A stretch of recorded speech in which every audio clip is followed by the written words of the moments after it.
My name's Evan Walsh. A month ago, I tried to contact an alternate reality. I thought I was reaching another version of our world, maybe even another me, but something intercepted my signal. Something not human, not alive. Something wrong. It's still here, clawing at my mind. Would you risk opening that door to another reality, or keep it locked? I'm 29, an electronics repair tech in a dead-end town. I've always been obsessed with the multiverse, parallel worlds, other versions of us living different lives. After my dad died last year, I started wondering, could he still exist out there, in some other reality? I built a device in my garage, cobbled together from scavenged parts, quantum resonators, signal modulators, tech I barely understood. It was my shot to send a message across realities, to see if anyone answered. I found a schematic online buried in an obscure physics forum. It promised to bridge frequencies between realities. The post was anonymous, with a warning, "Don't broadcast too long, you'll draw the wrong eyes." I thought it was melodramatic, probably fake. My setup looked like a mad scientist's garage sale. Tangled wires, a buzzing box, monitors flickering with static. I programmed it to send a simple pulse, my name, a timestamp, a call for contact. One night, I powered it up. The device whined, the air humming like a storm was brewing. My monitor showed a waveform, steady at first, then erratic, like it was catching something. I waited, heart pounding, eyes glued to the screens. Hours passed, nothing. I was about to give up when my speakers roared, a sound like shattering glass mixed with a voice, low and guttural, hissing my name.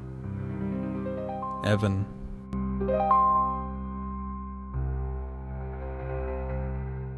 You ever feel like you've touched something forbidden? That voice wasn't another me. It was wrong. Would you keep the device on or shut it down? Drop a comment, because I kept it running. The monitors flickered, displaying spirals and fractal patterns that stung my eyes. The garage felt too big, like the walls were stretching into infinity.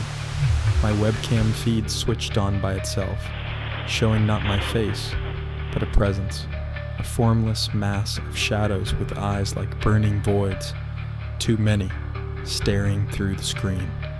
The device started broadcasting my voice, repeating, "Evan, join." I hadn't spoken. I yanked the power cord, hands shaking. The lights died, but the static kept humming, like it was inside my head. I bolted out of the garage, locked the door, and hid in my kitchen. The house was too quiet, my heartbeat deafening. Then the lights began pulsing, not randomly, but in sync with the signal's rhythm. Stop. Names echoing from nowhere, your house feels alive.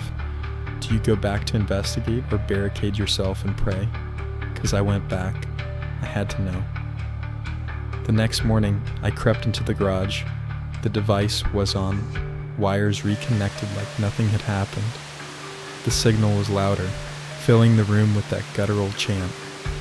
My monitors showed a void, not space, just a gap, with shapes curling like tentacles in the dark.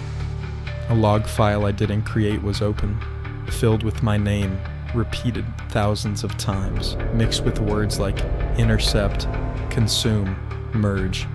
I scoured the forums, desperate for answers, found a thread about reality breaches, experiments that tore holes in the multiverse. One post, from a deleted account, described my device perfectly. It said the signal wasn't reaching another reality. It was hitting a boundary, a seam where our world frays. "Something waits in the gaps," it read. "It's not a mind, it's hunger." My stomach churned.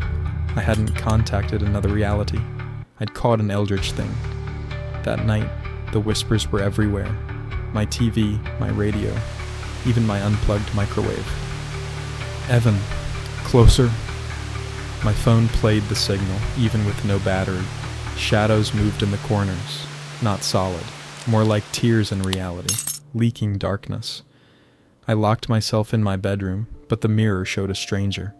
My reflection's face was melting, eyes gone, mouth stretched into an unnatural grin. Imagine your reflection, isn't you? Your name's being stolen. Do you smash the mirror or keep staring? I couldn't look away. I tried to leave. Ran to the front door. It wouldn't budge. Not locked, just stuck.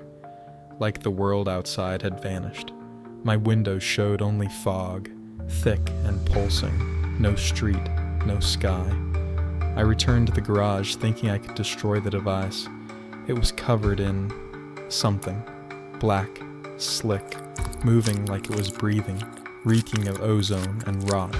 I dug through the device's logs, hands trembling, found coordinates, not in our reality, but outside it, in the seams between worlds.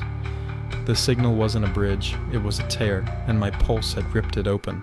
Another log, not mine. Evan Walsh, acquired. I tried to smash the device, but the wires resisted, coiling like living things. My monitors flashed, showing me, not now, but later. I stood in a void, skin gray, eyes empty, chanting in that guttural voice.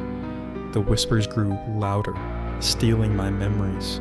My dad's laugh, my childhood home, all twisted, dissolving into static. Picture your life, your memories, your name, being eaten by something beyond reality. Do you fight, or let it take you?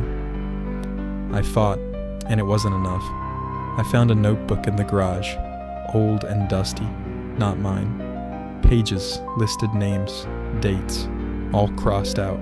The last entry, signal breached, 2025. It claimed me. Others had opened this tear, and it took them, their identities, their lives, woven into its hunger. My phone was recording, unprompted, my voice begging, "Evan, stay." It wasn't another reality. It was a wound, an eldritch void, not alive, not dead, just hungry. It lives in the cracks between worlds, intercepting signals, feeding on who you are. The spirals, the whispers, the shadows. They weren't contact.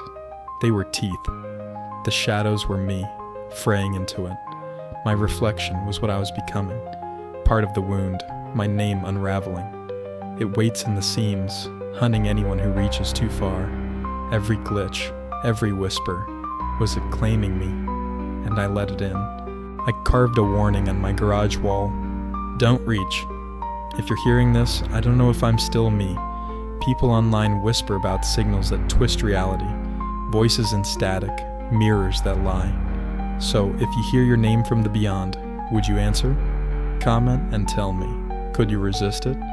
If you're tinkering with reality and catch a signal that feels wrong, don't reply.